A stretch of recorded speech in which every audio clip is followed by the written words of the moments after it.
Preparing. He's preparing. Could it be? Is it he? Oh yeah. Oh yeah. Oh yeah. Oh shoot! Hopping out the chat. Let's get this silly window opened up. There's the chat. What is up, everybody? Skidoo, right on time. Smelling like diesel for the rest of the day because of you. No worries. Come on, what is this thing doing? About to click on the wrong button and end it for everybody. Or maybe there's something. Maybe my batteries in my mouse are dying. Whatever. What up, everybody? Welcome back. Yes, welcome. We have a full house tonight. Missing a couple of dudes that are SEMA. Next year, we're all gonna be there. Are we really having a diesel shortage? We're gonna talk about that. We're gonna talk about some other things. Snap-on Bronco that I drove today. I was pretty impressed. I was definitely digging it. What up, Brian? Ian, Chops 50, Tom Job. What up, Zeke? Howdy. What else do we have? A couple of good shorts we had this week. I was definitely digging it. Hello? Oh, we had back feed. And then we had a unfortunate problem that didn't cause any issues, but gas in the diesel. How many of you guys are doing that? Do you know anybody that has? What are you doing? What are you doing? And it seems like the common denominator has been the stupid nozzle, fuel nozzle colors. And, yeah, you should be paying attention. It says diesel, diesel. Yeah, I understand. But, a lot of us rely on the colors to differentiate that. And it seems like BP, yeah, you should not be doing that. It's flip-flopping the colors. And unfortunately, some guys are, putting gasoline in the diesel. And this guy, I don't know how much of, but did and drove in. I was doing maintenance and he didn't say nothing, draining it. And got to be somebody else, right? Got the fuel draining, greasing the 4x4 U-joints. Man, why do I keep smelling gasoline? Can't be me. I look down the shop. Ain't nobody else working on anything. What the hell? Man, it is me. Man, I take a sample. You guys saw on the short. I mean, it looked diesely, but it was pungently smelled like gasoline. So I don't know if there was one of those oops moments. Oh, and then fill the rest up with diesel. But I'd rather gasoline than DEF. Getting one towed in literally probably as we are doing this live stream for DEF in the diesel, and he turned it on and he started it. Oh, this is gonna be. Is that Tom's friend? Yeah. Oh yeah. Yep. That's okay. I had gas in the diff. Yeah, we'll see how that is gonna all pan out. Hopefully not too bad. But yeah, if you guys in the comments, if you've ever had to deal with that or know somebody has, have you did customer pay? Have you claimed it under insurance? Have they covered it under insurance? Kind of a weird situation. But obviously, fuel contamination, you can't control that. Should I not buy diesel at this point then? I just got a 7.3 IDI project truck and I would love it. IDI, man, I've only had one come into the dealer. IDI. I've only ever worked on one too. Yeah. Let me ask you this, because I know you mentioned this a few episodes ago when you drove that 7.3. Do you think that with the price of diesel, is it more expensive now to run a diesel over a gas? Obviously, the diesel is going to be better for over the road hauling, but as we know, I sold my diesel. Yeah, but every time I hear it, you got the worst buyers or seller's remorse. Yeah, I'm starting to slowly get over it. The 7.3 is starting to grow on me, but I'm only getting 9 to the gallon. That sucks. You know, You're getting better fuel economy with your 450 dually yeah, than you are a single rear wheel 250. yeah, basically.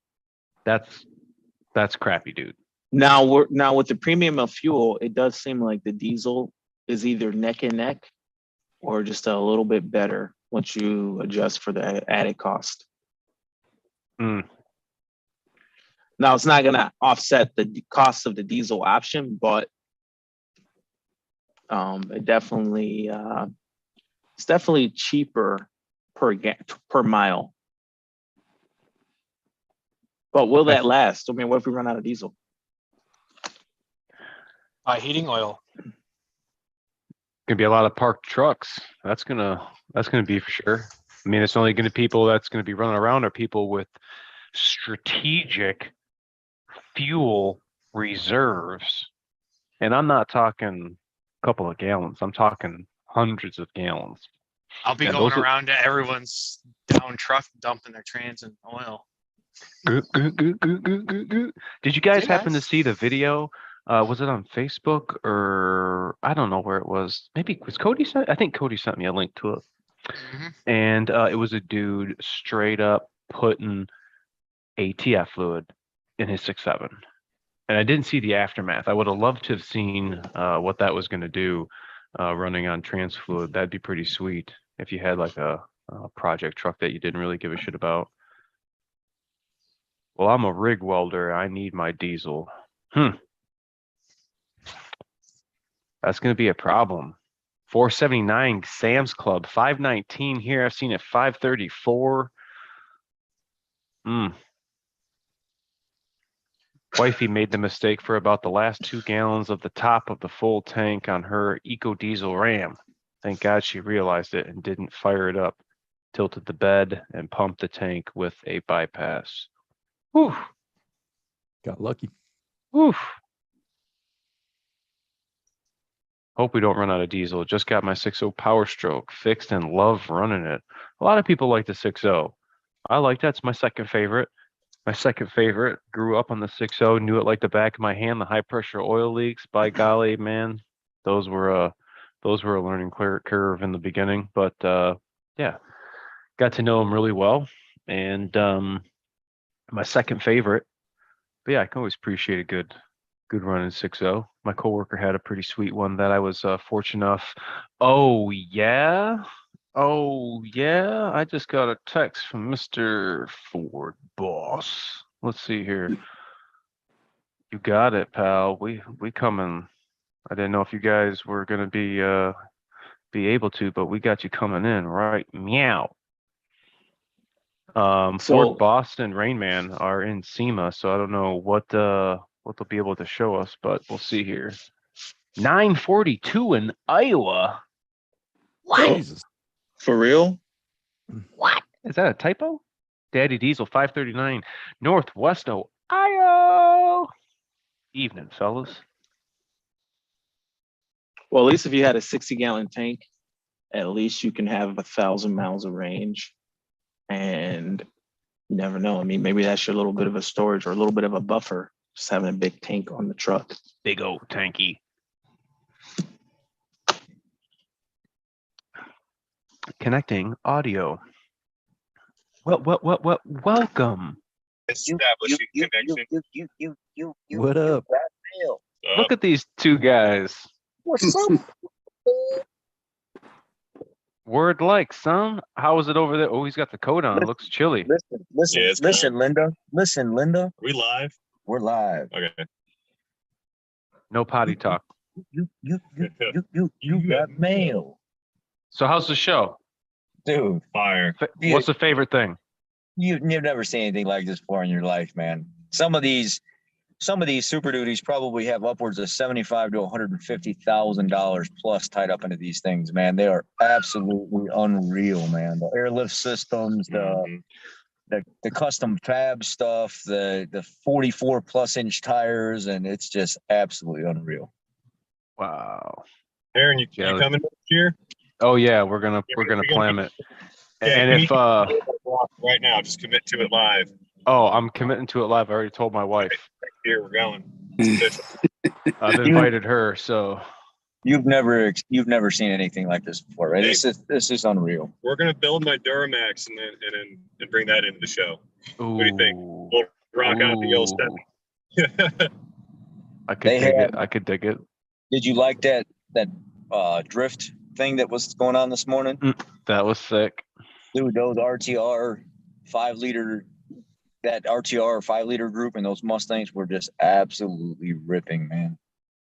It was it's an experience because you get to see like center force clutch systems there. You know, they'll have like Elbrock there, and all types of tool companies and stuff are there, and then some YouTubers and stuff are there. But you know, the only one that we've seen was a name that we're not going to mention. I don't feel like mentioning it. Yeah, no need to. No.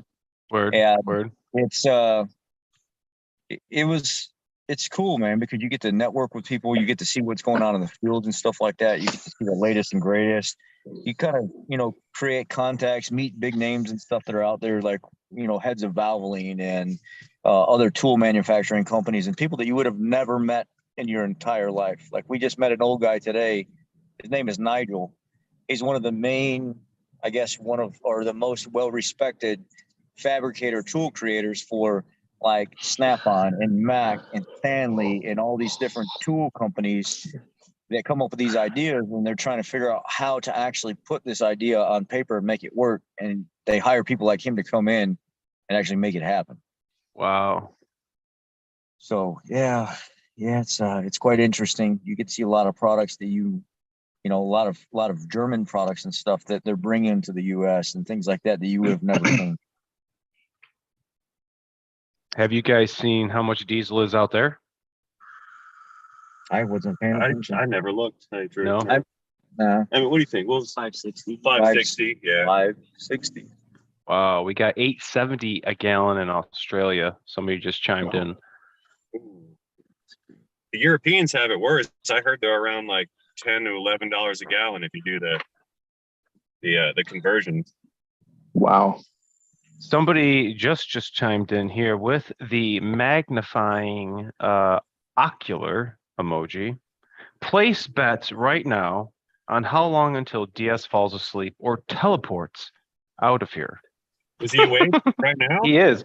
He's sitting on this bumper of his. I give DS 40 minutes. I'm gonna bet that I can make it till 9:30. 480 in Texas. CNBC just reported that our diesel inventories are less than 1951 levels. Gorilla Glue is only $8.99 a tube. Thank you, Ed. I wonder what it's going to cost if we run out next month. That's going to be super bad, dude. Is it Next month. really? You think it's next month that it's coming, or we're gonna? They say by Thanksgiving. Yeah, they're talking 2 to 3 weeks, and we're out.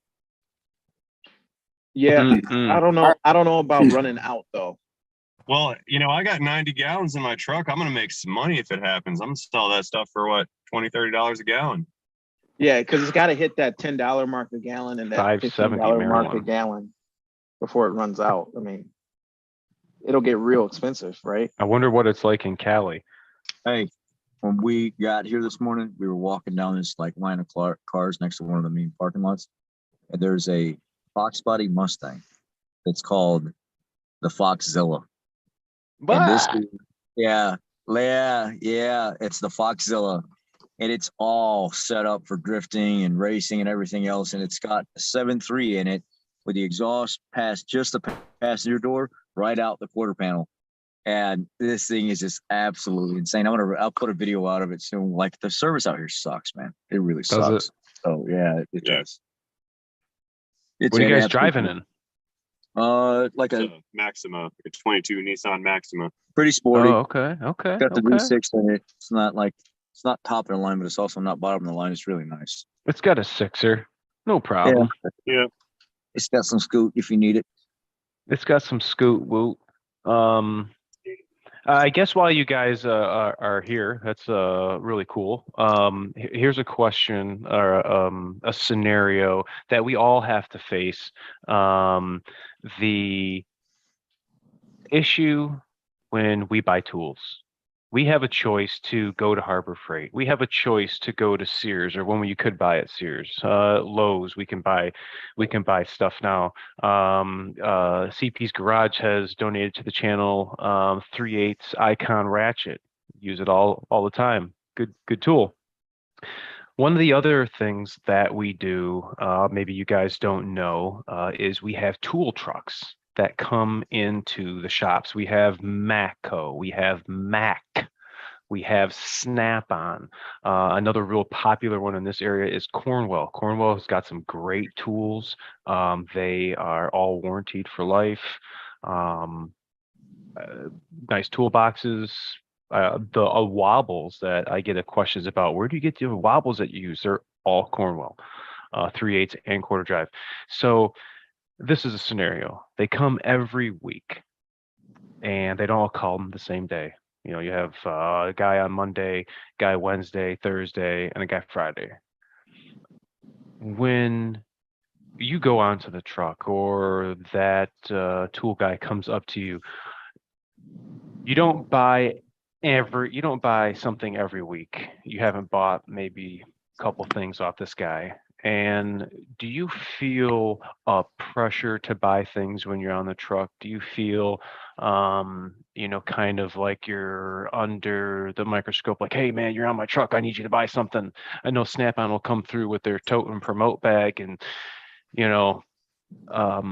obviously they're walking up to your toolbox or your cart or whatever, and I mean, obviously you don't have a Craftsman 3-piece set that you just got for Christmas last year.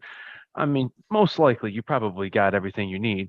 So I mean, no, I'm not going to need this new standard metric wrench set that's $309, normally $480.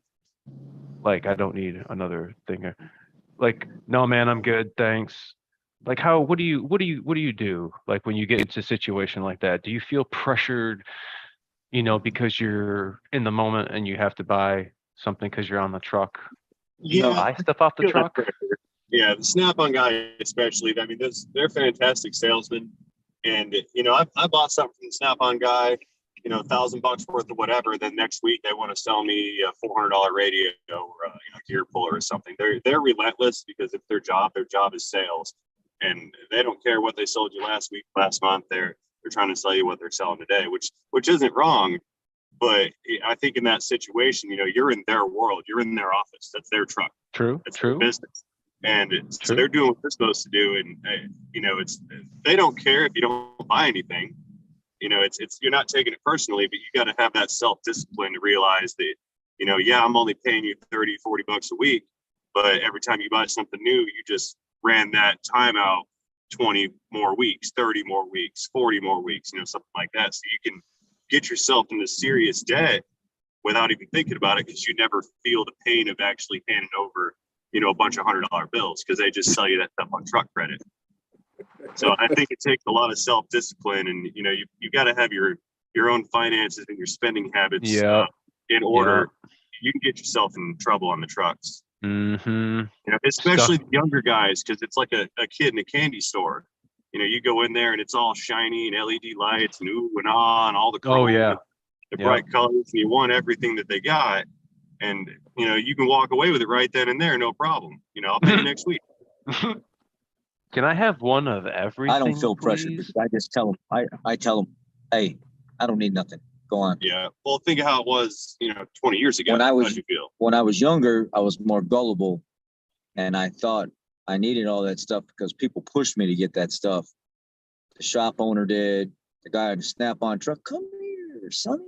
And they have Come candy. Come Yeah, here. they've got candy. There's lollipops and Tootsie Rolls. I'll get you hooked up with your starter set $5,000 later. And I'm like, dude, I didn't need half of that stuff from that guy back then. But you know, it happened. Now Yep. I don't feel pressured because I tell them, hey, I need this. You got it. You don't got it. Order it for me and then leave me alone. I don't want to see your bag. I don't want to see what's in there. Or, you know what? That looks like that might be something that I like right there. Can you demonstrate it? Can you show me? But I don't want to see anything else.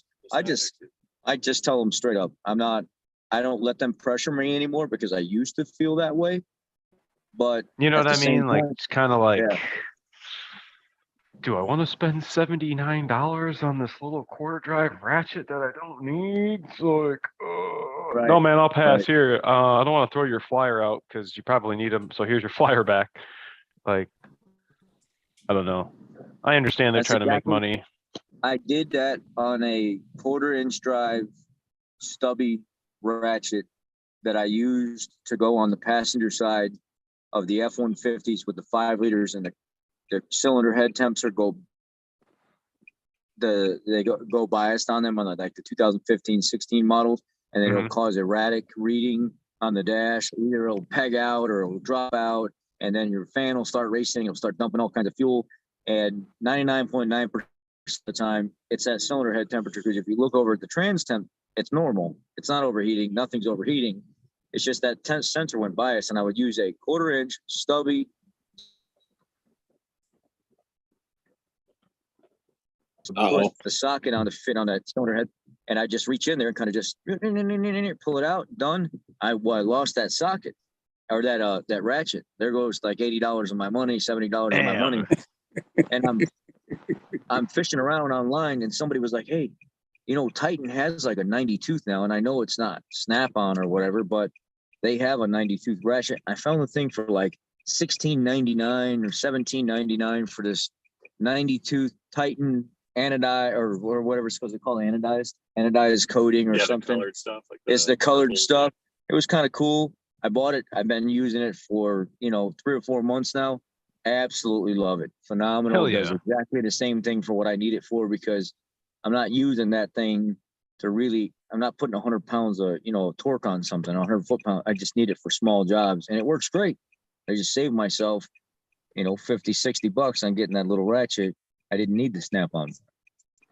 Now, I mean, currently my tool status is I have everything that I really need.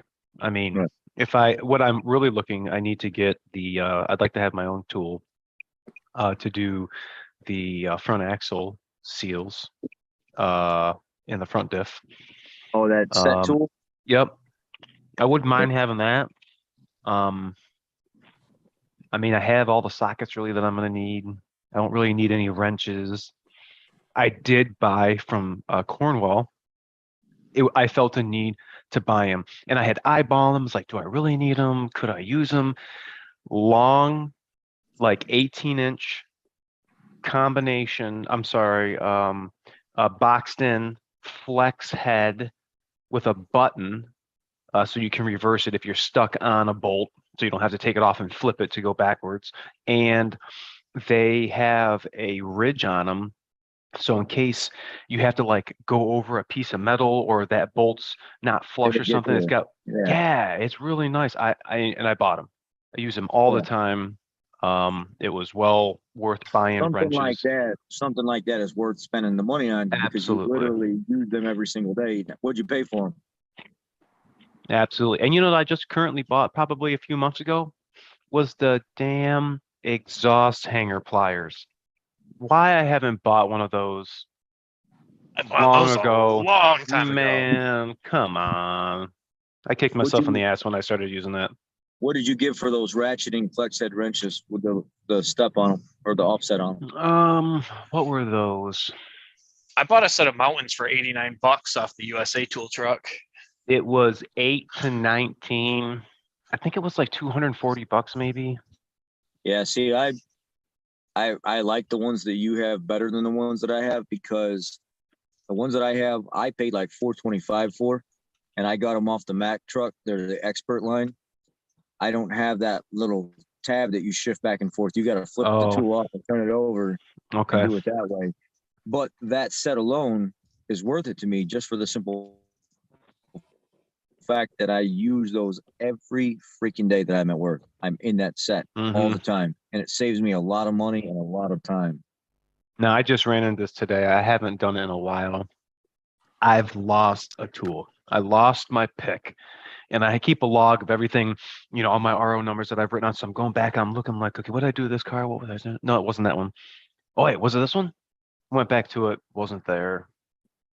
I don't know what happened to it. So I'm actually going to have to get another 90-degree pick.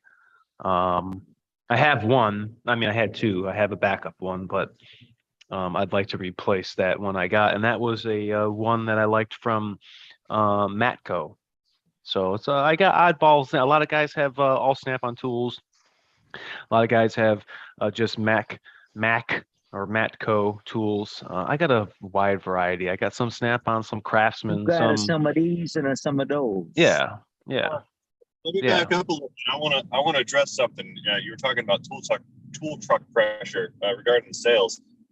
What I found in order to like stop the tool that's a truck good debt one. piling up is stay off of all the trucks. You pick one and stay there, because Mm-hmm. if you go 2-3 times more. What about those Milwaukees though? Hang on, I think driving. Those Milwaukees are bad. Milwaukee, what? What's the about deal with the I'm Milwaukee sorry, Milwaukee battery? What about the Snap-on I like battery the Mil- stuff? Is there no competition or what? I think the Snap-on battery stuff is powerful. Don't get me wrong. They definitely have a great staple in the industry with their tools, but I prefer to buy the Milwaukee stuff. Oh, yeah. It's more affordable to me. Yeah. That's what I have. Milwaukee. Yeah. And The advantage with the Snap-on stuff is it tends to be lower profile. Like my electric ratchets, they're just lower profile than Milwaukee ratchets. Right. That's really the only advantage you get out of it. And I think that's outweighed by the battery situation. You go to buy a Snap-on battery, it's what are they, 120, 130 bucks now? yeah, they're battery. Yeah. And Yep. the Milwaukee's, the 6 amp hour ones are what, 50, 60 bucks? $50, $60. See, so you got to be in love with the brand to really go in hard with the. And around the holidays now, you could get 2 batteries and 2 chargers for like, 4 amp hour, 6 amp hour, whatever it is, for like $69.99 or something like that. Yep. during the holiday. I just walked through Home Depot and all the Milwaukee stuff is on sale. All like the drills and stuff like that. They used to get like the M12 compact drill and impact driver and stuff that was like $299, $279.99, all because of the holidays. That's all down to like $149.99 now, $159.99 now. You ain't gonna get that with, and don't get me wrong, the benefit is a Snap-on truck coming to you. They're gonna take care of it, try to get it out to you right away. With Milwaukee, you're gonna have to send it off. You're gonna have to wait for it to come back. You're gonna have to probably pay a fee or something if a tool guy does it and you didn't buy it through True. them. True. You got to register it when you buy it, otherwise True. you don't get warranty. Yeah, and how Here's- many Or just grab a new one. Here's a little tip. I don't know if you guys have a Northern Tool where you live at, but they have Milwaukee sales every week. Yeah, I've heard of them, but I don't know if we have one where I'm. I don't I think Of we one do. uptown. we've Go got check out. Check it out. They're not very popular. They're not, The but they thing have a- a the thing whole about- section of Milwaukee and that they're always on sale every week. And if you have a Thing- problem with your Milwaukee, you can take it in there.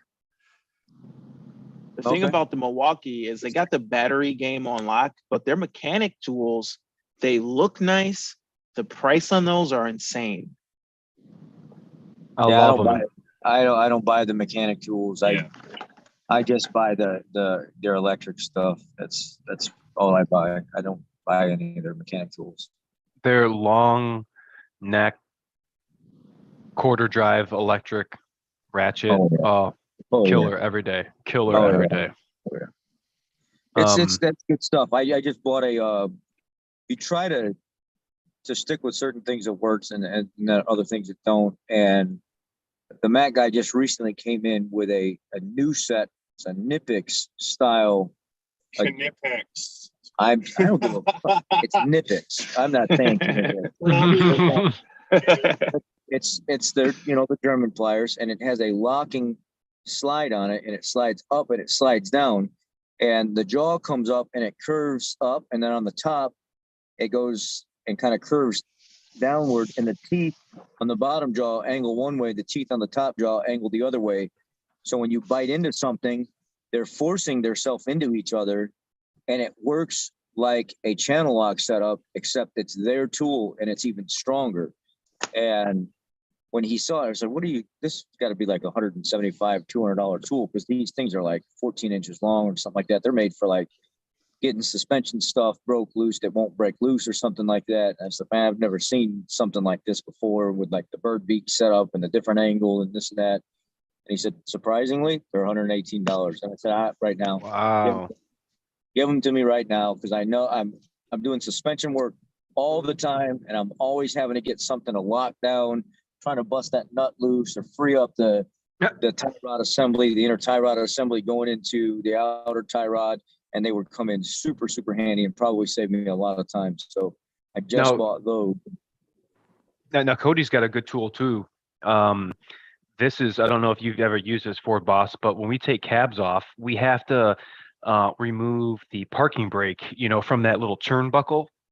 Yeah, This is I've a had sweet issues tool. getting that out of it. Oh, it's just a pain in the butt.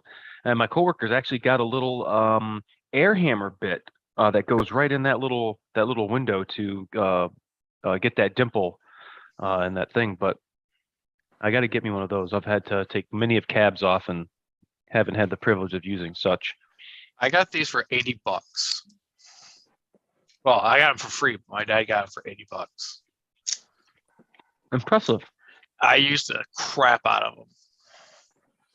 When I was at Roush, we were pulling cabs every day. So,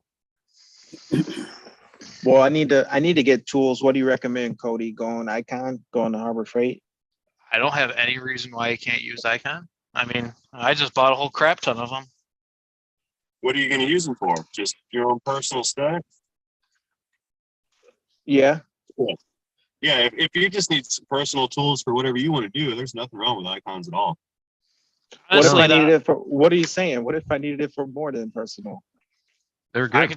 I can tell you Icon's going to be fine. It's as good as Gear Wrench. I've been using my Deeps since they came out.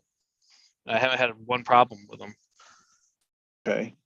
Are they made in China, or what's the deal? Why are they so Taiwan, Taiwan? Okay. well, they're not. They're basically knockoffs to Snap-on. I mean, they look identical to Snap-on. They get some good tools. The ratchet, the 1/4-inch drive ratchet is amazing. It's better than Snap-on. 3/8 is good. 3/8 is good. The Flex Heady. It was something that CP's Garage donated to the channel. That was quite nice. Oh, there's some sockets. All new Icon stuff. We have a goal we're almost at. Hopefully by the end of the year, we're going to try to hit 100,000 subs. I think it's been really cool to see the channel grow, but most importantly, we are going to have a pretty decent giveaway. I have a bunch of stuff to give away. Power Stroke stuff. We have some diagnostic stuff. You guys are really gonna enjoy it. I'm excited. I just got one more thing in the mail for it today. So like us, share the channel. We have a lot of great Power Stroke stuff here, especially with the community that we've created. Everybody has come together, shown a lot of interest in what we have to offer and talk. And hey, We're back. Hey, we're we're back. back. He's back. We hooked up to Wi-Fi at the Airbnb where we're staying. Oh, hell yeah. So what I was going to say, I was going to play devil's advocate, and I was like, hey, can you hear me? Can you hear me? And Cody and DS are going at it. I'm like, oh, these fucks. But anyway, so you guys know that I've bought, like, you can go back to my video and see when I bought them. I think it was about a year ago, a little bit more than a year ago, somewhere right at it. I beat the living mess out of these sockets, the ratchets. I bought any of the Harbor Freight stuff that I bought from Icon. Never one single time have I had a failure, a bind up, not working, not feel uncomfortable. They've done everything that I've needed them to do from day one, and I literally abuse the living crap out of them. So I have to play devil's advocate for the people that don't like Icon. I do like them, because seeing is believing, and I've seen and I believe. If you use the tool correctly, even abuse it a little bit or a lot of bit like me, not have a single problem with it, it's worth it to me. I usually beat the living hell out of my tools, and they're Well- holding up. So I mean, Well, Rain Yeah. Man, I feel like you got something to say. Like, what? What do you- I've got nothing bad to say about Icon. I've got Nothing some bad, Icon but what do you pockets think? and stuff. I have some Icon S curvy wrenches, and I've always had just Snap-on hand tools. That's kind of just been my thing forever. Snap-on wrenches, extensions, ratchets, universal joints. I just if it's a hand tool that I'm actually using, nothing electric or fancy, but screwdrivers even, I just like to keep with Snap-on. And I picked up a set of Icon S-curved wrenches, and you can feel the difference in them. You drop test them, you can hear one of them sounds a little porous, and the Snap-on just sounds hardcore. You can tell it's a higher level tool. And if it's something I'm going to use every day, especially to make money with, I would just prefer that Snap-on level tool. Which is why I said if you're using that for your own personal stuff, just in your garage or just to have your set of tools, you don't need to fork out the big money, a $400 set of wrenches or a $200 set of screwdrivers or something like that. And so the Icon stuff is perfect just to fill that niche. And that's my only opinion on the matter. I mean, I know there's guys that they're in the shop and they're running exclusively Icon tools and they're doing just fine. And that's I think at the end of the day it just comes down to personal preference and Yeah. where you want to put your investment. I like their would never buy- toolboxes. Well, I was going to say I would never buy a Snap-on toolbox, a brand new one. There's no reason for that. I mean, it's nice and it's shiny and it's better built, but I'm not going to make a dime with that toolbox. I can show up with cardboard boxes and make money out of it. I don't need True. a $25,000 or $100,000 toolbox. I'd rather buy a cheaper box or a used box and then fill that with nicer stuff. Mm. So basically, he's saying he's a filet mignon date, and I'm chicken nuggets, but I'm okay with it. More like I easy like- cheese. Motherfucking rich easy cheese. Hey, easy now, easy on me. I got a busted knee, baby. I got to come back and heal. Now Rich has got, oh, that's right. Little tweak. Yeah, I saw you Yeah. had a little limp. I was watching Rain Man, Oh, dude, it's And- bad, man. It's and he one- had one- zoomed out and showed you, and I'm like, "What's going on?" one of the old guys at work that we hired that's been retired. He wanted to come back and just kind of stay busy part time. I think it turned into kind of full time, but he walks with a limp because he got like shoulder or a hip replacement or something like that, and you can tell he's in pain. So he went to go walk in the front office when I was standing next to my service manager, and he tripped over the Cintas carpet that's rolled out up there. Oh, He caught the edge of it and tripped forward with this screw jack that came in a big long box that you got to pull out of the box and you got to like put it back Oh. together. no, he did not. And he fell forward and his head landed in my knee where I caught his head from rolling off of my knee and pushed me back into the drawers that are Come behind. on. Oh, Well, what? a little to like literally right in front of my service manager, and my service manager like, "No, what did that?" He's like, "Oh, did that just happen right in front of me? Are you okay? Yep. Is he okay? Well, how about am I okay? The man pinned his head in my knee." So he says, "Are you okay?" And I said, "Well, I think I'm fine, a little tender or whatever, but I think I'm fine." So that night, a little bit of pain started, but nothing real bad. The next morning, it's kind of weird and sore. And I went to get off the plane. So I grabbed the seat in front of me to stand up. And you know how you duck your head to come out from underneath those luggage compartments? I went to go duck my head and turn sideways. And as soon as I turned sideways, I heard, and sucker snap right in two, baby. Swelled up immediately. And I'm freaking Oh, I'm man. gimping off the plane. And I knew exactly what happened because it felt just like it did back when I was in Iraq and I blew it out. Same exact Dude. pain. Oh, It's yeah, I've had it ace bandaged up since last night. It's helped walk a little bit and keep the swelling out of my lower leg, but it's bad. It's bad. man, you get hurt. You get hurt in the weirdest ways, dude. That's like Final Destination, man. Yeah. But we pushed through because you ain't taking me down. Oh,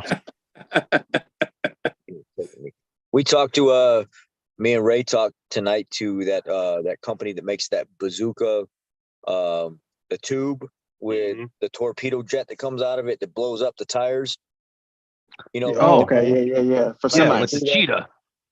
but this is a more concentrated version, kind of a better technology instead of it being so open and bland. It's like more of a shotgun type blast, more all at once, and it's a pistol type trigger.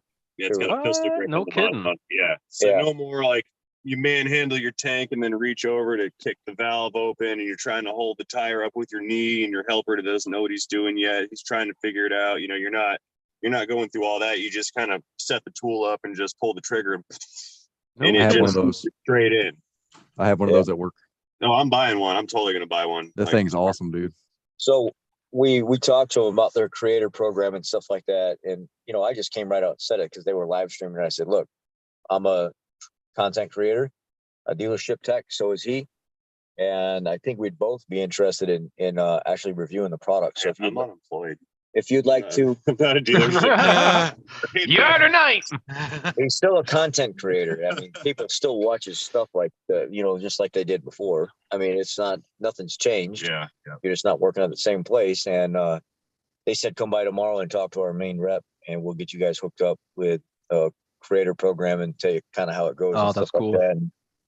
And we talked to a couple different people and stuff like that here. So it's a lot of people in high end places. Like I got to talk to the risk mitigation guy, like from the Valvoline headquarters, that is like 80% of the injuries, like shoulder injuries, elbow injuries, wrist injuries, and stuff like that, from us all the time moving the same joints and muscles, busting our knuckles and stuff like that. We got to talk to him, and we talked to just a lot of big name people just in general that you'd never know who they are until you start talking to them. You're like, oh, you're not just some random guy, you know.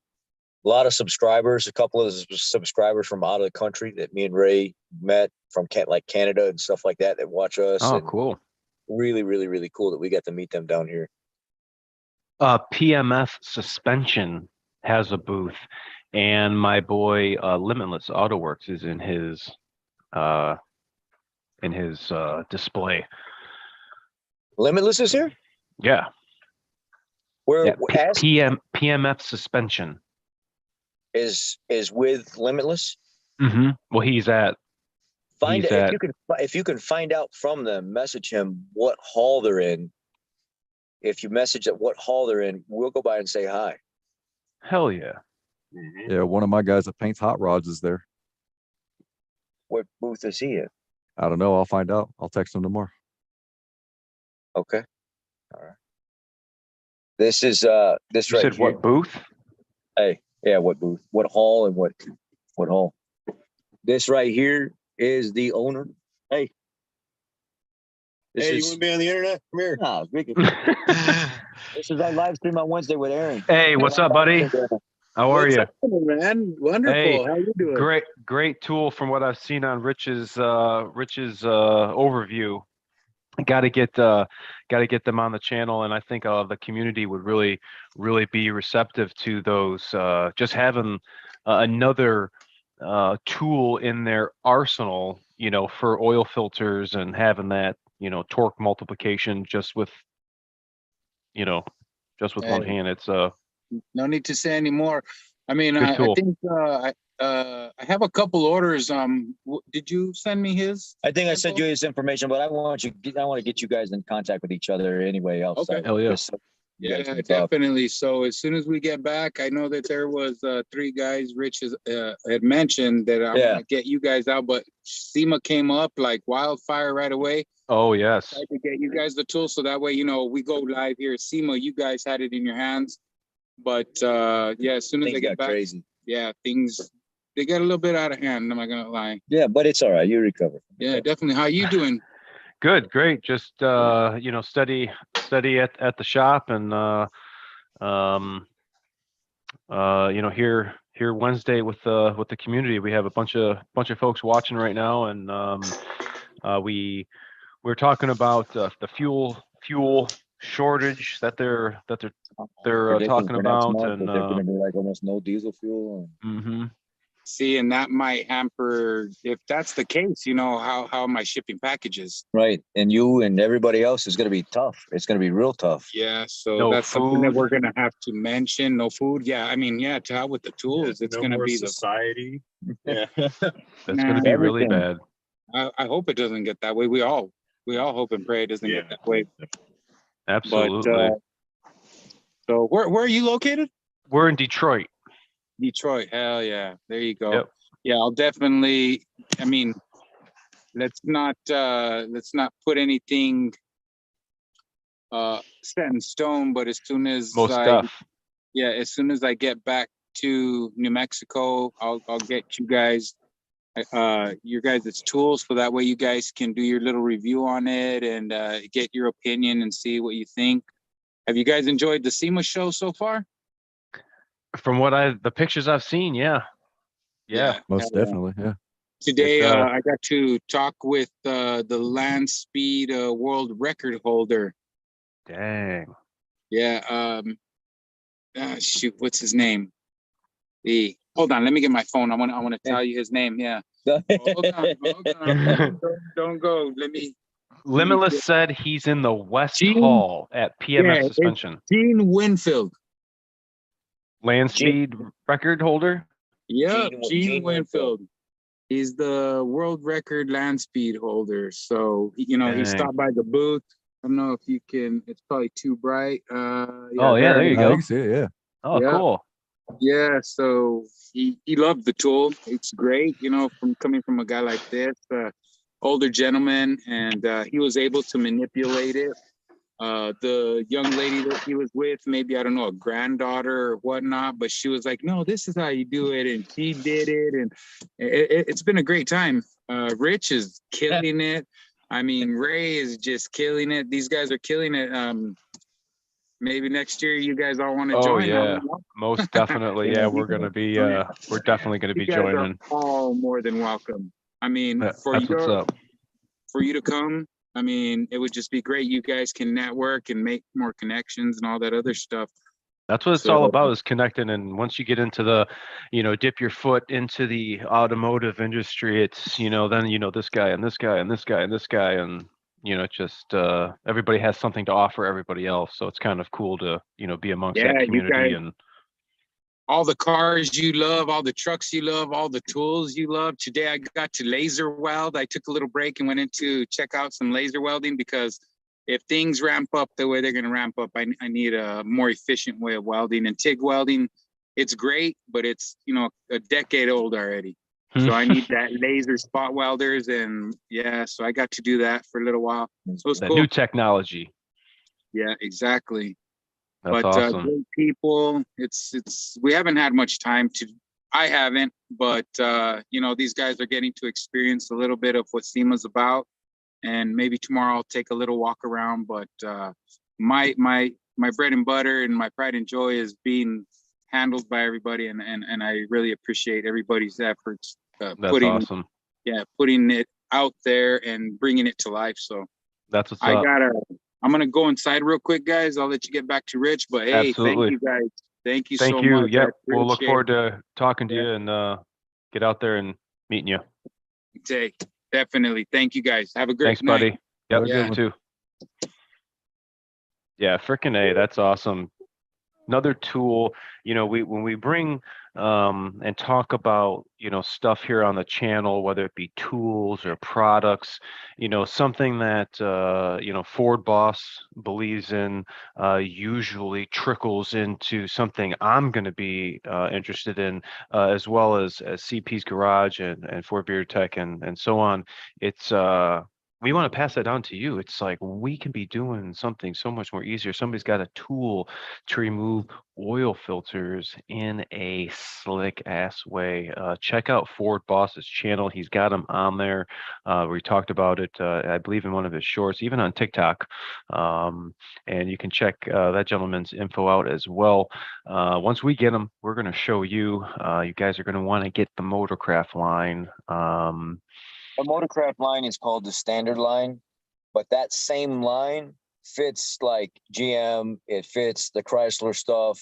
So even though it's tailored to Motorcraft, it fits almost all those other filters as well. It's called the standard line.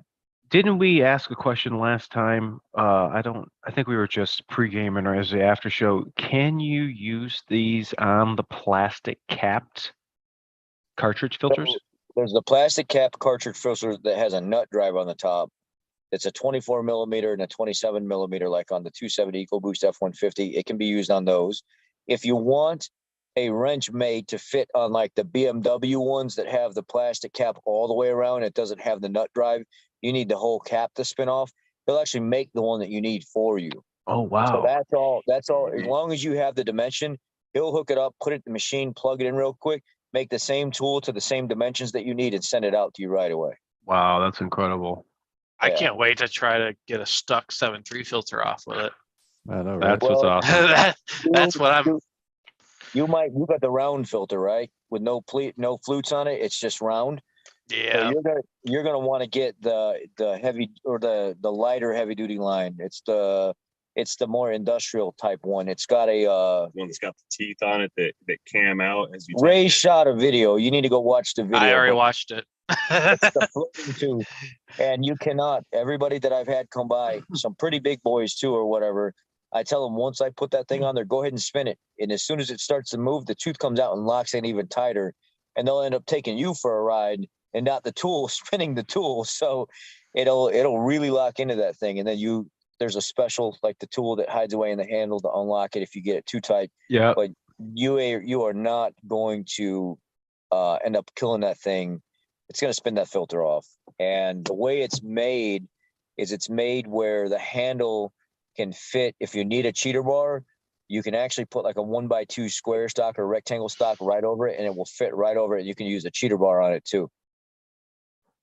I'll break the oil filter housing before the oil filter comes off. Oh yeah. Well, then you got a whole different problem to deal with. I have done it before at work. I have broke oil filter housings getting the filter off. Oh, man.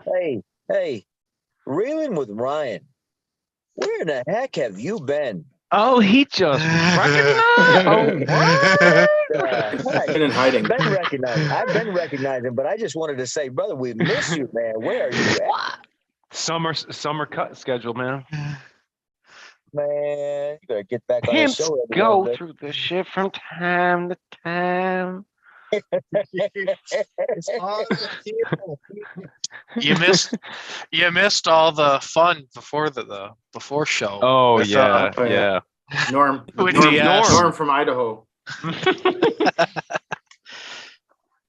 Man, Yeah, they tricked me for a second there. Oh, he's Krautster's up. on here with us. What's up? Krautster's actually. I've been on here the bike. whole time. Been here the whole time. Yes, you're sleeping the whole time. No, I'm not. I haven't. Until you want to throw like a wrench in the thing and be like, well, why do you say that? Why do you think that way? I want to know. And then it's like, Here's the "Oh, thing. man, Well, Here's the let me thing. ask you this. He's getting ready. He's writing his oil questions down. He's getting ready. Yeah.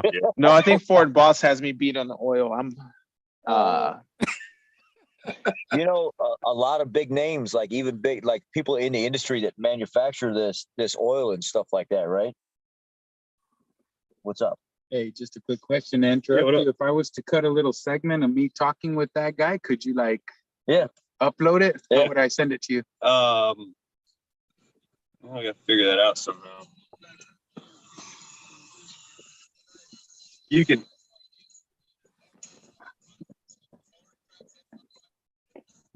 Oh, yeah.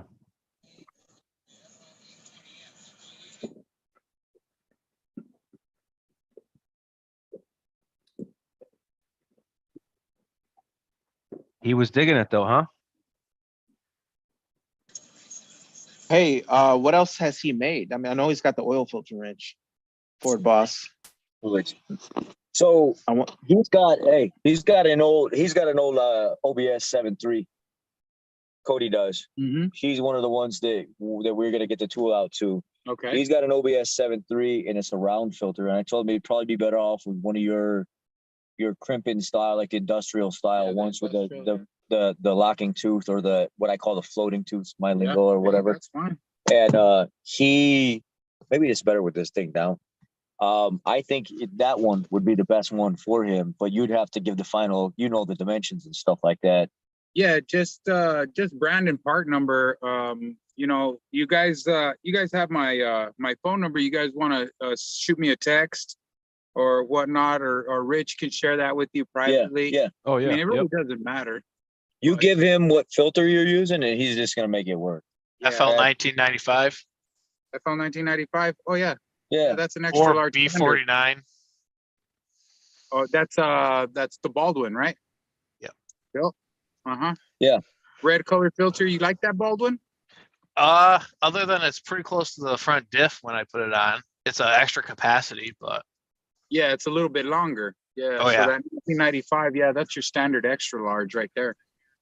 And he drives a big old Cummins, and he uses it on his to change his stuff as well. So Yeah, Holy from shit. the right in from the fender well, I can just put that tool on it and squeeze it and loosen it, and I can continue loosening it with my hand.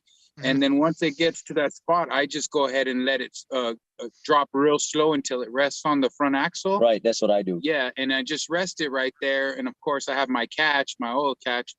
And from that point, yeah, then you got to get down on your knee and reach underneath a little bit Right. to remove it. But I mean, But that's what a lot of guys today were Yeah. saying when they came by. I was like, the owner of the company, how he does it. He reaches through the fender well, and that's how I do it as well. And I use the tool. I can put it right on there, and I could go ahead and spin it off right. And he was like, dude, you know how much I hate laying on my back and trying to reach all the way up in there and doing all.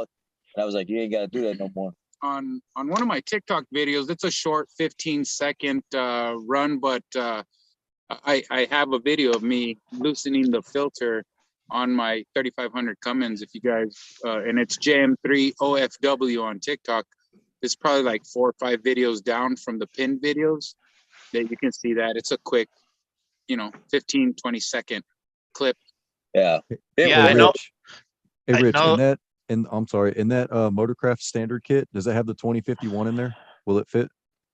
He wants to know if he's got the 2051 for the Power Stroke in that standard kit. It's not going to be in there because that's Yeah, that's an extra large standard, the 2051S. Yeah. is it Yeah. in the kit that you sent me? Yeah, Oh, it that's is. killer. Yeah, so you got the 36 flute, and then you got the standard extra large for that 2150S. Yeah. I didn't even try it, boys. I was about to You could tell use you that for an 820 as well. The 820, yeah. Yeah. Yeah, but like I was saying earlier, all those guys that came by and they were interested, and they do a lot of GM dealer, a lot of service managers, a lot of head like service techs and stuff like that, a lot of independent garages from Canada and the United States, a lot of owners were coming by, and they like the standard set. The standard set is most of the stuff they work on is domestic. And I said, well, that's what it is. The standard set's what you need. Hell It's yeah. what I call the Motorcraft set, but it transfers over even into more than that. I put it on Service Champ filters and different Wix filters and stuff like that. It's not going to it's not going to fit every single one of them, but I always find one that just barely grabs the corners and it doesn't rip the filter open, still spins it off anyway. Yeah, so like that standard extra large, the Yeah. 15 flute one, Yeah. it'll fit a Fran and it'll fit a mobile, but there's a little bit more play. Yeah. But it still grabs. But the it still edge of that grabs it. flute. Yep. Right. It'll still grab Yeah. the front, it'll still grab the mobile, but it'll grab the corners of it and you'll think you're going to slip off, but it's making contact with almost every other or something like it's still spinning off.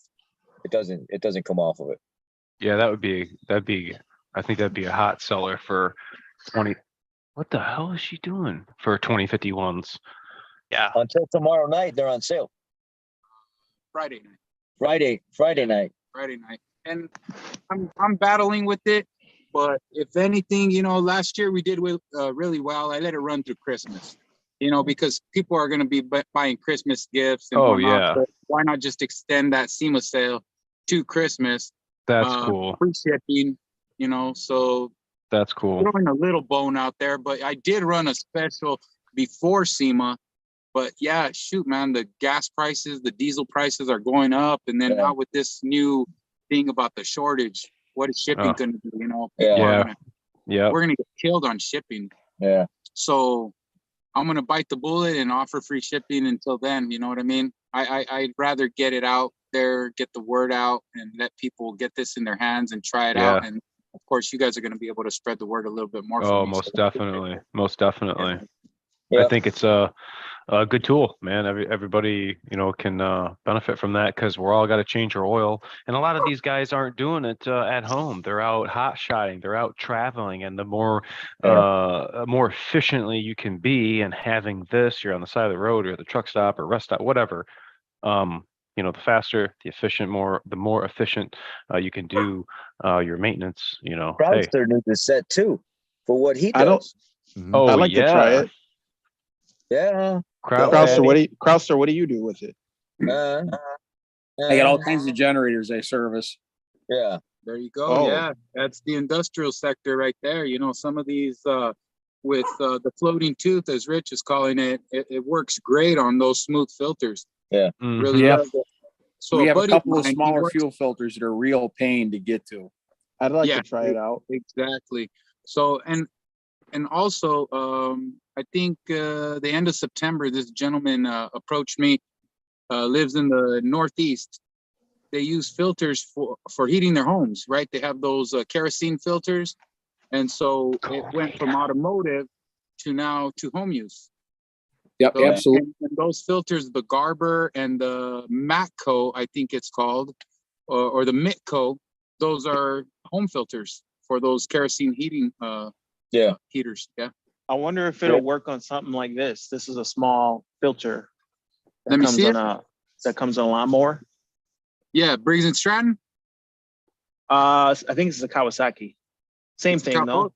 Yeah, definitely. Same filter, I bet. Yeah. This one's made by. And even if you can't, like, if you get us a name and a number, we can try to match it up. But even if we don't have something for some oddball, he tries to look into it to see if it can be made, and most of the time you come up with it, right? Oh yeah, Yeah. definitely. Well, if it's September- if it's an automotive filter like a Ford size, just real short, it's still got the same Then, yeah, you diameter. should be fine. Yeah, definitely. Yeah, Yeah, you I should be do fine. motorcycle That part services number, too. That's all I need. Brandon part number. All Because day they can long. be and pretty. my- They can be pretty tight. Well, these guys have they've manhandled the filters, and you know we get ladies in there loosening these filters. Well, they can be in a And tight it's spot. not saying anything bad, but you know, men, we have ultimately a tougher hand strength, a bigger. But these women are loosening these filters as well. So, you know, it's empowering women as well, getting them out there. And you know, hey, how about one of these days, one of your girlfriends or wives says, "Hey, honey, I'm gonna go out and change the oil. How would you feel?" Insert beta bell joke now. I've had young guys come up to that station that we're at, like our booth, and be like, oh, they're cranking on this thing and like, get that off or whatever, like they're trying to prove something or whatever. And I'm like, bro, really? And dry, too, dry O-rings, no lube on them whatsoever. Completely dry, like you hear. Oh, hey, but before we get derailed too far from the Briggs and Stratton thing, I didn't tell you yet, but I talked to a few people today that were interested because of they work in power sports. You know, they're working on snowmobiles or ATVs, four wheelers, and they said all there's filters. They're just you can't get to them at all. I mean, they're reaching upside down, backwards, and down, shoving their hands in through harnesses between axles trying to get to these filters. And you know, they were really intrigued by your product because they can just reach down, squeeze, and it spins loose. Yeah. You know, so It's just that muscle memory. you got to build that muscle. What I try to tell people is when you use the tool, you're going to want to take your hands and you're going to want to do this crimping motion with your hand. You're going to want to bring everything together. And the best way that I can explain it is if you're going to tighten it, it's your hands over the top with your right hand. You're extending your thumb out almost as if you're trying to align the side of your palm with the muscle on the side of your arm, and you're leaving that there, and you're pulling in with your fingers, and then the tool, it works by itself. Or if you're underneath and you're loosening it, you're taking your thumb and you're putting it up on the side of the tool, and you're leaving it there, and you're trying to make that line with your forearm and your thumb line up completely. And it almost wants to, if you do it right now, Aaron, take your hand, put it out in front of you, and stick your thumb out. Take your thumb and push it forward. Push your thumb forward, like right out. It almost stretches that muscle out in the side of your arm. And if you can use that motion to grab the tool and then take your fingers and pull it into the tool device itself, you want that extension, that lockout, and then your fingers will do the rest. And when I start explaining that to people, they're like, "Oh, dude, I get it every time." Well, it's because Do you think he's thought of marketing this to like quick lubes? To like having this out to They're all over it, dude. Valvoline was all over it. Were they? Okay, cool. There was like Take 5 that was here. There was other oil change quick lube places, and they're like, "Oh my god, this is awesome." What about military? You know, like LMTVs and stuff like that. Absolutely. It's what we were talking about last night. It would be a great product for them to have on their heavier duty stuff because they could really get in and get out of there much, much quicker. And it's safer for them and minimizing the risk of shoulder injuries, you know, elbow injuries, busting their knuckles and stuff like that. It's just something that simplifies the job and takes a lot of that risk out, and it's being managed much better this way. I'm excited. Okay, my sales pitch is over. I'm excited. You got me sold. Now, I'm Yeah. like, man, Ford Boss is teaching me a lot right now. He's telling me Well, how to- every person that came up today that was listening to me talk about this, or they're like, "Are you sure you're not the owner of the company?" No, right? I'm not. No. I'm not. I literally wasn't even asked to do this. People asked me to review the tool, and I was so impressed with it that I started making videos, and I blew the company up, and now they're sold out for months. That's what's up. I mean, when I believe in something, I'm behind it and I support it. I get a lot of people that say silly things like $100 for a set until the end of SEMA. That's so expensive. And I'm like, what's expensive about $100? Can you imagine when it makes it to a tool truck, what you're going to pay? $200, Double Huh? that. $300. what Instead are they of- made out of? Are they aluminum, steel? What's the Steel. material? Steel. So you could Like- put a magnet on it and you could put it somewhere you can find. You'll never. My biggest thing, oil filter wrenches, they're always lost. Okay, I mean, you get some kind of bright orange color or pink color because we know you can't keep up with your oil filter wrench, and then you'll I see it like mean, away. Mine's in the fourth drawer down in my cart, and it's there every time I need it. Yeah, I too. mean, I take it and I put it back in the bottom of my drawer, and it's sitting right next to everything tucked in real nice because it's so thin and not taking up a lot of space. I mean, I'm sorry, DS, that some of us can't keep up with our tools, but that's not a fact. We're not worried about that. Just giving you crap anyway. Mhm. I got No, to dude, I have a drive hard time a He's like, 22 Bronco if you're today, black, Ford ask for Boss. that. You did what? I got to drive a 22 Ford Bronco today, and it was a How was it? stick. It was pretty was it? nice, man. I was impressed. I liked the seats. I thought it had good power. The tires weren't noisy. The creeper gear was cool. Yeah. The color was Yeah. awesome.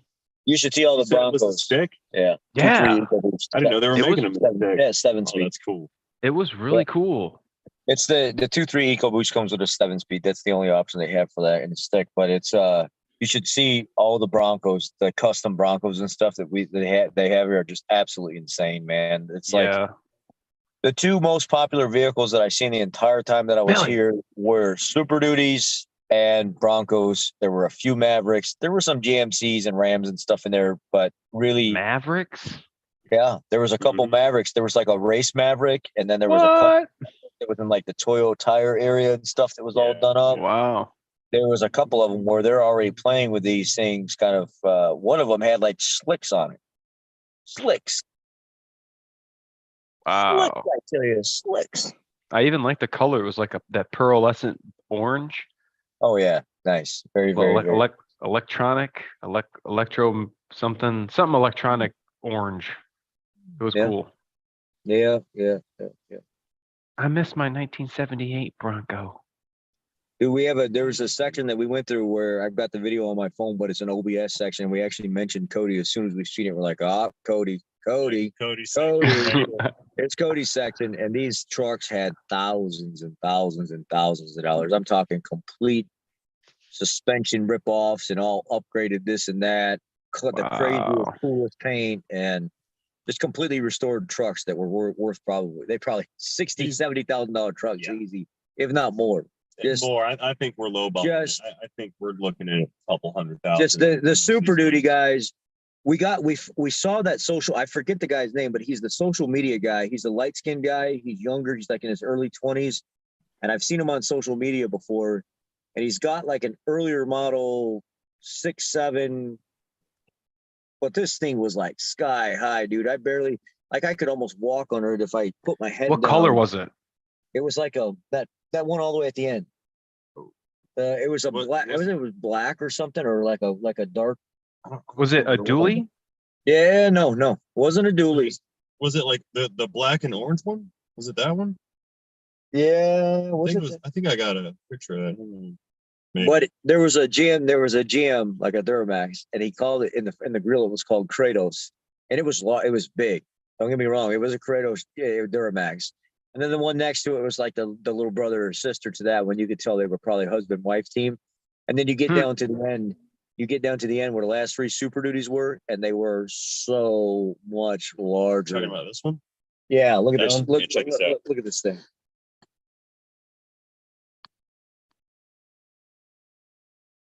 Oh my God, look at them tires. Yeah. Let me start. Is it a dually? Yeah, it's a dually. Yeah, I think that's that Gabe Farrell Productions. He's like a Yeah. young dude.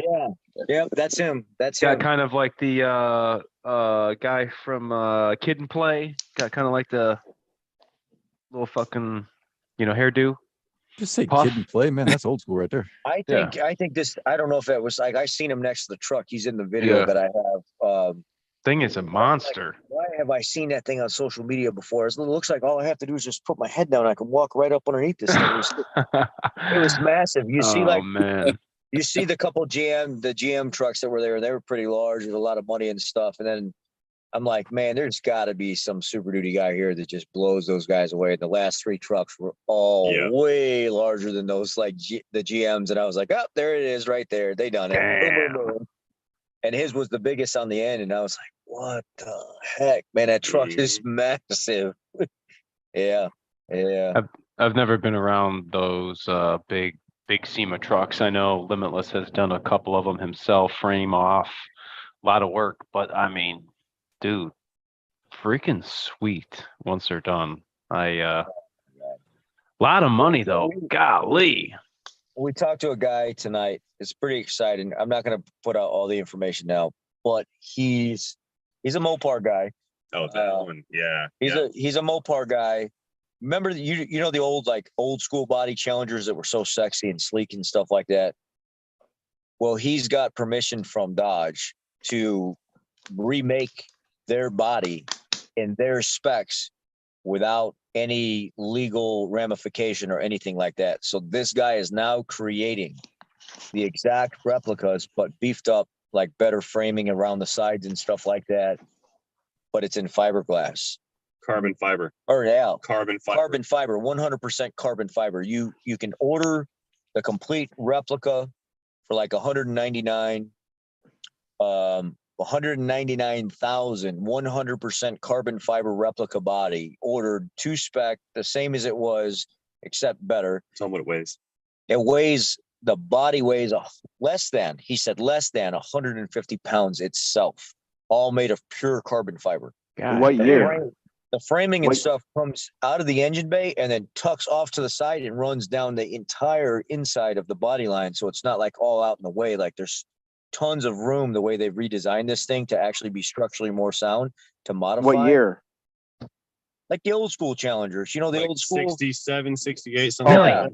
Yeah. Okay. Yeah. So or you can get the upgraded version with the 717 horsepower, like Demon Pack, that has like the transmission and the engine and everything dropped in.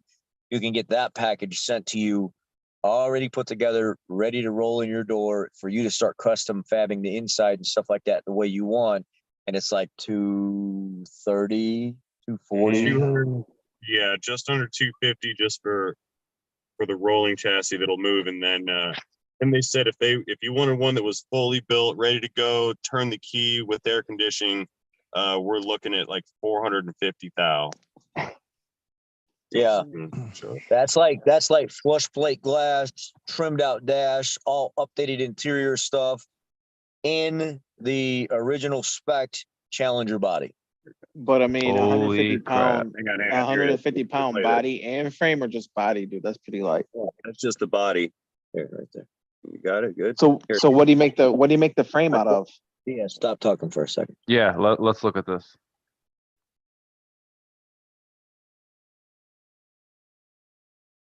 I like that color. 100% carbon fiber. It's all carbon fiber. Holy hell. Dang. They said if you buy one, it comes with the floors. Here, you get a floor. The floor will be in it. The company literally started 4 months ago, And the guy that's running the development design team that's actually putting it together, probably like in his early 30s, but he's doing such a phenomenal job heading up the team. And he's able to handle everything that the owner of the company wants and get everything done with his team. And Wow. they've only been around for about 4 months now.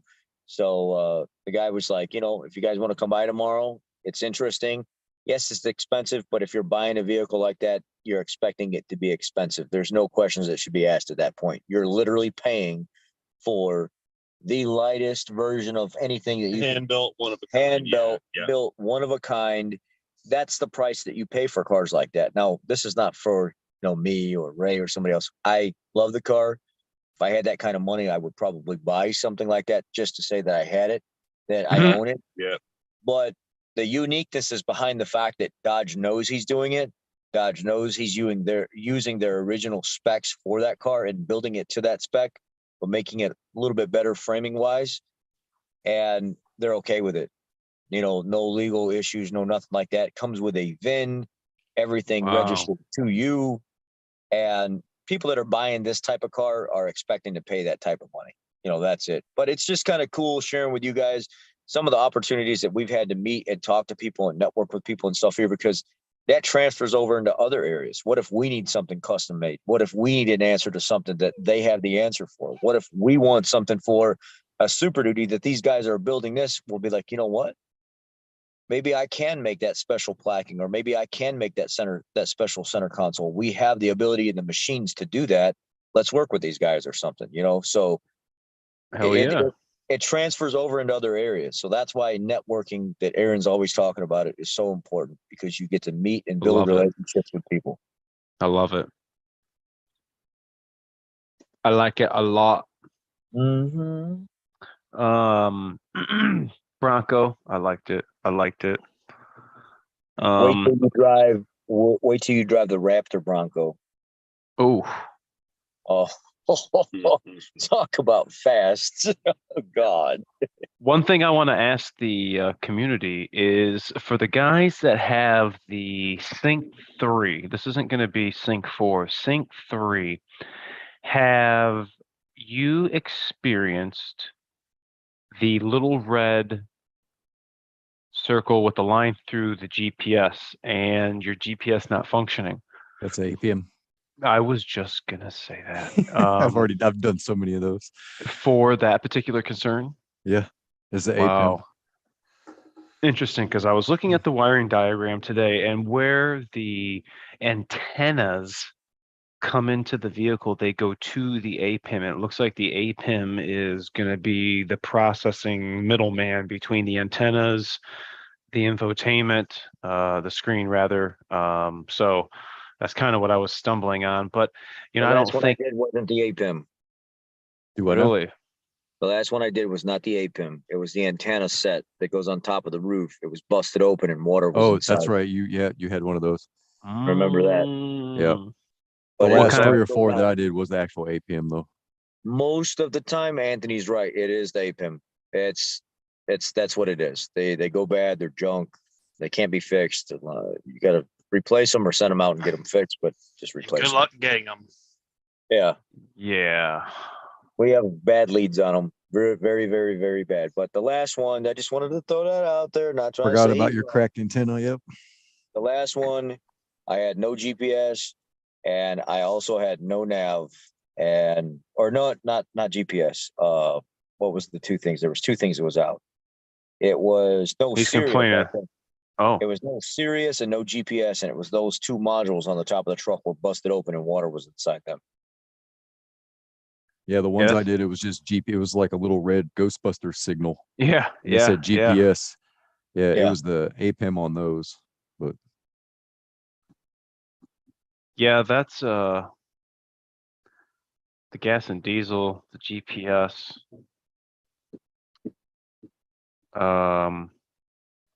I heard DS talking about low jack. You guys got low jack on your truck? I used to install them. He asked me about it, remember? Is he Y'all got asleep? low jack? Still a He's thing? asleep. No, I'm here. I can hear you. I didn't Okay. know Rod's that voice. still existed. What'd you say? A-Rod's voice was putting me under. I used to install them. They're a waste of money. Don't get them. Why you say they're waste? Because you have to they're in sleep mode all the time.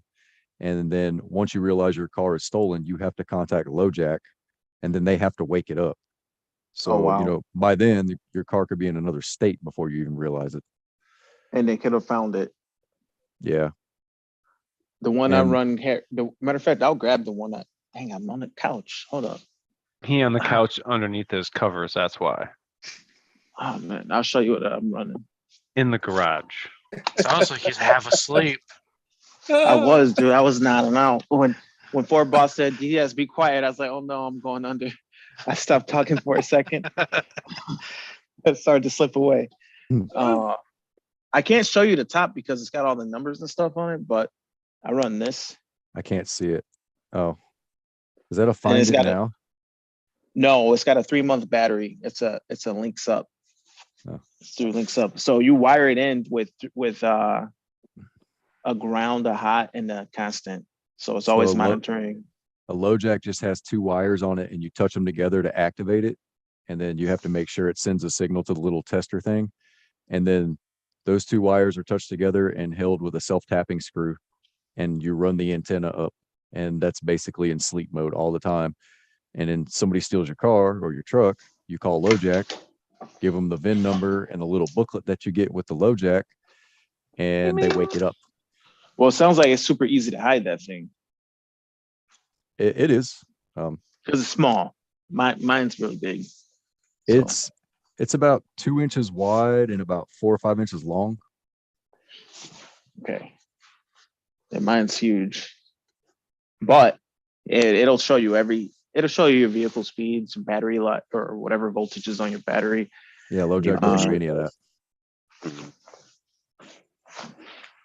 After having my trailers, after having my stuff stolen, I gotta have something. I'll be So- back soon. Don't worry about it. You'll have some. What did you say, Fort Boss? What's I didn't the hear you. oldest vehicle you have worked on in the dealership? Is a question we just got asked. Oh, 66 Mustang K Code. Ooh. I think mine was like a 78 El Camino, I think. 87 Mustang 50 LX. Love I'm it. thinking something in the 60s. Mine was a Galaxy. It was a 60-some Galaxy, and also a Mustang, but I forget what Mustang it was. Did Oh, you I guys get forgot about the Continental I worked on. Worked on a suicide door Continental. That was fun. Oh no, 58 Thunderbird. 58 Nice. Thunderbird. Nice. I got forgot a I hold worked of on a- old I think Blue it's like a 1928 Chevrolet. Like the thing's made out of leather and wood. I didn't work on it, but we had it in there for a while. Yeah, one of the other fellows did some carburetor work on it and ran some new fuel lines, and then it lived there for like 6 months because the guy never came and picked it up. Did you know guys what- see my AT or the 85 Crown Vic LTD I just worked on? that I did Yeah, live? that was freaking sweet, dude. Yeah. You That know what I looked found cool. out? You guys Huh. know what the longest standing recall is? What? Wood steering wheels. You guys remember the wood steering wheels from the 60s? Yeah. They would get splinters in them, and you would splinter your hand. So if you actually have one and you roll into a dealer, technically they got to fix it. Yeah. No shit. Go find one Yeah. just to go and The oldest recall I've done, this is honest, the oldest recall that I've done is the one from back in the early to mid 90s where it was that Cody knows about it. Or Brake switch. Yep. That's the one. What? The cruise control. Oh, Brake switch. Yeah. Leaking down and catching on fire and all this other stuff. That's the oldest one, and I've actually done quite a few of them, surprisingly. oh yeah. You That know and the what's cam funny? sensors. The I have an 88 Prelude. They had a seatbelt recall. So as soon as I found out about that, I took that bitch down to the fucking Honda dealer and had him do the seatbelt recall. fucking dick. They freaking hated me. That's funny. Some young semi-skilled, like, damn it, man. Don't even know what to do. Why did I just call off today? Good damn it. The 88 Prelude came rolling up in there needing seatbelts. Oh. Guess what Only, they gotta pay? only reason I did it because I switched my interior from blue to black. I wanted black seatbelts. Did they even have the seatbelts? They ordered them, yes. That makes it even worse. You know, guess what that guy paid for that? That guy paid for that Crown Vic. How much? 53,000, I think it was. What was it, Cody? 53,000. Wow. Yeah. Like that. He paid. He said we drove a Grand Marquis back in the day that we loved more than the Crown Vics, but I can't find a Grand Marquis in as good a condition as this one. And this lady had only been driving this thing for about 7 years and only drives it during the summer. Before that, the people drove it, put about 30,000 miles on it, only about 1,000 miles a year. And then it sat the rest of the year. And so that's where it's at today. It's with me. I'm the third owner of the vehicle, but I've got the entire history. And he said the lady was asking $4,900 for it. And he said, I was asking her, does everything work? And she says, yeah, everything works. The AC works, the lights work, every like mechanical function. The car has been completely meticulously been taken care of. Like there's nothing anywhere wrong with it other than some oil leaks, but everything underneath is like brand new. And he talked her down to $4,500 and bought that car for $4,500. Damn. And that car drives like a damn dream. I thought, and this is me, I'm kind of like putting my foot in my own mouth. I thought my Lincoln Town Car was the best driving vehicle that I've ever ridden in with that air ride and just how nice and comfy that car is. That Crown Vic LTD from the mid 80s rides better than my damn town car does. And it's like just quiet inside, nice, smooth shifting E4OD, man. Just beautiful. Oh, DS is out. He's out. Before boss, tell me the story. Look at his armpit. Look at that. Story? All right, I'm gonna tell you a story, DS. Once upon a time, in a land far, far away, a guy named DS. He had a white boyfriend named Rich. You know, someone who tripped on something in the dealer. Someone said something. Shit. Oh, someone tripped on something in the dealer and landed on you. That's what it was.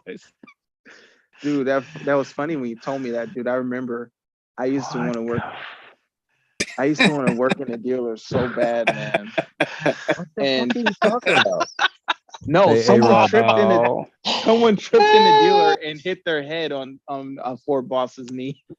Yeah. Dang, did you just like come into the that was like an hour ago, bro. No, but it's funny because Are you like gonna go? It's funny now. Now it's funny. no, it's funny because the guy tripped on the carpet. I remember I wanted to work in a dealer so bad. Did your My brain dad- just process that? No, I thought about it at the time. I didn't say it at the time. I didn't. It just didn't fit. There's nowhere to say it. Oh man. Hey, Rod, Old Soul has a question. Old Soul's got a question. Another question. DS, I love What you, made man. y'all go into the mechanic trade for a living? Do you plan to stay? I don't know, brother. It was just kind of something we fell into. Been doing Runs in the Trucking family cars. here. yeah. Runs. Fell into We in my- it for life. DS is in a daze. Everybody, we appreciate you so much for coming in and checking out. Make sure to stay tuned to the channel. Ford Boss is going to have live updates from SEMA. We're going to try to get some of those oil filter wrenches on the channel so you guys can check them out. We'll put the links in the description. Make sure to stay tuned to our channel. We got some big giveaways for 100K. Make sure to like and subscribe. Share us around. Ford Boss, Rain Man, Rizze, Hollaback, Reelan, good to have you. D. Okay, He's sleep out. already. Prouster, we love you. Ford Beard Tech. See, peace. Everybody, we'll catch you later.